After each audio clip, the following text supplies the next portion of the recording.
नमस्कार दोस्तों, स्वागत है आप सबका आपके अपने चैनल इंडियन मॉम्स लाइफस्टाइल में। कैसे हैं आप? आपके अच्छे स्वास्थ्य और सुखद जीवन की मंगल कामना करती हूँ।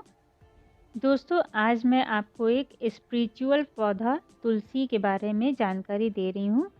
आप सभी जानते हैं कि तुलसी एक पूजनीय है और हम सभी के घरों में तुलसी का पौधा ज़रूर लगाते हैं। इसमें मेडिसिनल गुण भी बहुत सारे होते हैं। तुलसी को माता कहकर पुकारते हैं। बहुत से लोगों की शिकायत होती है कि क्या होता है कि साल भर तो हमारी तुलसी अच्छी चलती है, लेकिन सर्दी आते ही इसके पत्ते मुरझाने लगते हैं और सूखने लगते हैं। तो ये क्या कारण है? तो आज मैं अपनी वीडियो में इसी के बारे में शेयर कर रही हूँ। तो आज है 10 दिसंबर 2021। तो दिसंबर में आप जानते ही हैं कितनी अच्छी ठंड पड़ने लगती है और उसके बावजूद भी मेरी तुलसी देखिए कितनी अच्छी चल रही है। अच्छी खासी सर्दी होने के बावजूद भी मेरे तुलसी के पौधे बहुत अच्छे चल रहे हैं। ऐसा क्यों है?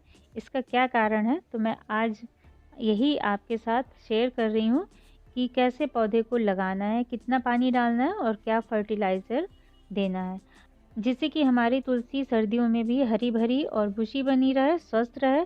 तो ये स्वस्थ हैं तो हम भी स्वस्थ हैं। तो दोस्तों, सबसे पहले हम बात करेंगे तुलसी की मंजरी की। मंजरी मतलब फूल होता है। इसमें क्या होता है कि तुलसी में अगर फूल ज़्यादा आएंगे तो तुलसी खत्म हो जाएगी। तो इन सीड को हम हटा देना चाहिए। ये जो आप देख रहे होंगे तुलसी में ये जो सीड होते हैं, इन्हीं की वजह से तुलसी मरने लगती है और एकदम सूखने लगती है। तो इनको हम इस तरह से कैंची के हेल्प से या फिर कोई भी कटर है तो उनकी हेल्प से इसको सारी मंजरी को हटा देंगे। अगर आपको मदर प्लांट नहीं बचाना है, तुलसी के और सारे प्लांट बनाने हैं, तो आप सीड रख सकते हैं और ऐसे ही पड़े रहने दीजिए, वो अपने आप ही झड़ जाते हैं। तो जहाँ पे भी झड़ते हैं वहाँ पे बहुत सारे इस तरह से छोटे छोटे प्लांट निकल आते हैं, आप उनको गमले में लगा सकते हैं। हाँ, तो मैं बात कर रही थी कि अगर आपको तुलसी का पौधा बचाना है तो आप इन सीड को हटा दीजिए। ये देखिए इस तरह से सीड हैं, आ रहे हैं ये, तो कुछ तो सूख रहे हैं और कुछ अभी निकल ही रहे हैं। अगर हम मंजरी नहीं हटाते हैं तो इनकी जो एनर्जी वेस्ट हो जाती है, क्योंकि पत्ती ही होती है जो पौधों को एनर्जी देती है और इसी में सबसे पहले कीड़े भी लगना स्टार्ट होते हैं। तो जहाँ अगर मंजरी में कीड़े लगना स्टार्ट हुए तो सारे पौधों में कीड़े लग जाते हैं और पत्ते पीले पड़ जाते हैं और इसकी पत्तियों में छेद हो जाते हैं और ये कीड़े जो है धीरे धीरे सारे पेड़ को ख़राब कर देते हैं। तो टाइमली हम इन सीड को हटाते रहना चाहिए। तुलसी को सबसे ज़्यादा तकलीफ़ इन्हीं मंजरी से ही होती है, इनकी ग्रोथ रुक जाती है इससे। फिर इसके बाद बात आती है कि कितना पानी डालें। तो तुलसी एक स्पिरिचुअल पौधा है। बहुत से घरों में डेली घर के सभी मेंबर पूजा करते हैं और जल चढ़ाते हैं। तो मान लीजिए कि घर में 4 मेंबर हैं और सभी ने उसमें एक-एक लोटा जल चढ़ा दिया, तो क्या होगा कि जैसे तुलसी को चाहिए है कि 100 ml पानी और उसमें चढ़ा दिया सभी ने एक-एक लोटा जल, 4 लीटर पानी हो गया। तो जैसे कि हम लोग हैं, हमको 2 रोटी की भूख है और ज़बरदस्ती कोई 4 रोटी अगर खिला देता है, तो क्या होगा? इंडाइजेशन होगा। उसी प्रकार तुलसी को भी इसी तरह की प्रॉब्लम हो जाती है और वो सर्दियों में पानी जब नहीं सोख पाती है और वो सूख के ख़त्म हो जाती है। तो तुलसी को सूखने से बचाने के लिए दूसरी ख़ास बात ये है कि तुलसी में जल बहुत ज़्यादा नहीं डालना है। तो हम जो बड़ा सा लोटा लेते हैं उससे जल चढ़ाते हैं, उसकी जगह पे आप छोटा लोटा लीजिए और थोड़ा-थोड़ा सब लोग जल चढ़ाएँ, तो आपकी स्पिरिचुअल उद्देश्य भी पूरा हो जाएगा और तुलसी को बचा भी सकेंगे हम सर्दियों में। उनमें ज़्यादा पानी नहीं जाएगा तो तुलसी हमारी अच्छे से बची रहेंगी। अब बात आती है न्यूट्रिशन की। इसमें क्या डालें? अगर इसमें खाद डालेंगे तो तुलसी नहीं चलेगी, क्योंकि न्यूट्रिशन तो सभी को चाहिए है और इसमें हम क्या ऐसा डालें कि हमारे तुलसी को न्यूट्रिशन भी पूरा मिले, नुकसान भी ना पहुँचे। तो देखिए तुलसी एक स्पिरिचुअल पौधा है और अगर हम इसमें खाद गलत डालेंगे तो ये नहीं चलेगी। जैसे कि आजकल बड़े-बड़े शहरों में जो कूड़े होते हैं उठा के ले जाते हैं, उनको जो है खाद बनाने का काम करते हैं। गंदगी से खाद बनाई जाती है, तो वो ये क्योंकि तुलसी स्पिरिचुअल पौधा है तो उसमें हम अगर ये गंदगी वाले खाद को डालते हैं तो उससे तुलसी का पौधा मर सकता है और बाकी के लिए तो ठीक है, लेकिन इसमें नहीं डालना चाहिए।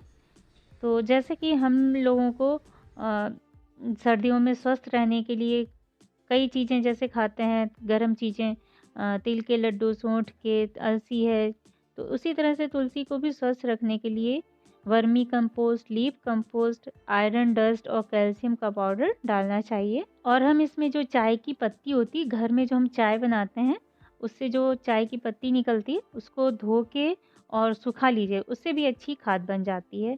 तो कैल्शियम का सबसे अच्छा सोर्स होता है स्टोन पाउडर, आसानी से मार्केट में मिल जाता है। स्टोन पाउडर सफ़ेद पत्थर का चूरा होता है, इसमें कैल्शियम, आयरन, फास्फोरस सभी मिल जाता है तुलसी को। इसको अगर हम 10 इंच का गमला है तो 2 मुट्ठी 6 महीने के अंतराल पर डाल दें, बहुत ज़्यादा नहीं डालना है। और तुलसी कभी भी इससे नहीं मरेगी। जब सर्दी ज़्यादा पड़ रही है तो रात को हम क्या करें कि इस पे कोई साफ़ कपड़ा या पॉलीथीन कुछ भी है ऊपर से डाल देना चाहिए और उसको ढक देना चाहिए। और अगर संभव हो, जैसे कि आपके पास गमले में है तुलसी, तो गमले को शेडी एरिया में रात को रख दें और सुबह जब धूप निकलती है तो उसे धूप में रख दें।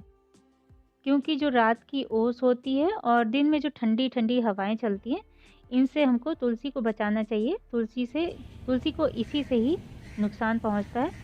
तो अगर हम इन सभी बातों का ध्यान रखेंगे तो हमारी तुलसी बिल्कुल स्वस्थ और बूटी बनी रहेगी। पौधा लगाया है और ग्रो भी हो जाता है ये। तो ये देखिए कितने घने हैं। और गमले वाले मैं आपको दिखाती हूँ। और ये देखिए जो गमले वाले हैं, इनकी डेली जो हम लोग पूजा करते हैं तो थोड़ा बहुत तो जल चढ़ ही जाता है, तो इसकी वजह से ये मर जाते हैं। और इनमें ये देखिए पत्तियां भी कम हैं, ये उतने बुशी नहीं है जितने ये फर्श वाले हैं। ये देख सकते हैं आप लोग, ये पूरे घर में मेरे अच्छे से बहुत ग्रो हुए हैं। तो गमले वाले पौधे के लिए हम जो है इनको अलग से इनको न्यूट्रिशन देना होता है। तो इसको पहले हम गुड़ाई कर लेंगे सभी तरफ से अच्छे से, चारों तरफ। और फिर इसमें हम डालेंगे लीफ कंपोस्ट। मैंने ली है, ये मार्केट में भी मिल जाती है और घर में भी बनाई जा सकती है। तो ये मैंने ली है लीफ कंपोस्ट, पत्तियों की खाद इसको बोलते हैं। इसको हम सभी तरफ ऐसे डाल देंगे। ये 2 मुट्ठी मैंने डाली है इसमें। और ये जो आता है स्टोन पाउडर, तो ये स्टोन पाउडर मैंने पहले 1-2 दिन पहले ही डाला है, इसलिए मैं इसमें नहीं डाल रही हूँ। तो आप इतने बड़े गमले में भी 2 मुट्ठी डाल सकते हैं और 6 महीने के अंतराल पे डालिएगा। और इसको हम अच्छे से मिक्स कर देंगे। आप ये सरसों की खली होती है, ये भी डाल सकते हैं। ये देखिए इस तरह की होती है। तो ये मैंने पानी में भिगो दिया है। और ये आप जब ये गमले का पानी सूख गया हो उस समय इसको डालिएगा। तो अभी ये देखिए पानी इसमें पड़ा हुआ है, गीला है, तो हम बस इसको ऐसे ही बंद कर देंगे इस तरह से मिक्स करके, और बस इसको छोड़ देंगे। और इसको रात में जाड़ों से बचाने के लिए एक इस तरह की पॉलीथीन ले लीजिए और इसको ऊपर से ऐसे बंद कर दीजिएगा। तो इसको ऐसे हम फाड़ लेंगे।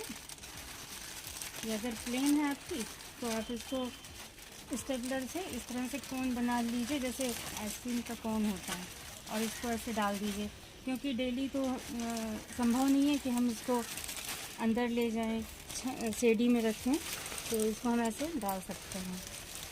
तो इससे जो है ये जो ट्रांसपेरेंट पन्नी हमने डाली है, इससे धूप की रोशनी भी मिलती रहेगी और ये जो है ओस से भी बचा रहेगा। और सुबह इसको हटा दीजिएगा तो इसकी प्रॉपर धूप भी मिल जाएगी इसको। तो इसको हमको रोज़ रोज़ फिर अंदर बाहर नहीं करना पड़ेगा। और जैसे ये देखिए कुछ कीड़े लग जाते हैं, तो पहले इसको अच्छे से धो लीजिए, पूरे पेड़ पे पानी डाल दीजिए और उसके बाद इसमें नीम का ऑयल जो आता है वो स्प्रे कर दीजिए, उससे कीड़े मर जाएंगे। तो देखिए इस तरह से हम इसमें पानी डाल देंगे और फिर उसके बाद नीम का ऑयल स्प्रे कर देंगे। तो उम्मीद है आपको ये जानकारी अच्छी लगी होगी। तो बिना घबराए आप सभी अपने घरों में तुलसी का पौधा उगाएं और इसके मेडिसिनल गुणों का फ़ायदा लें। तो चलिए चलते हैं, अगली वीडियो में फिर मिलेंगे। तब तक के लिए राधे राधे।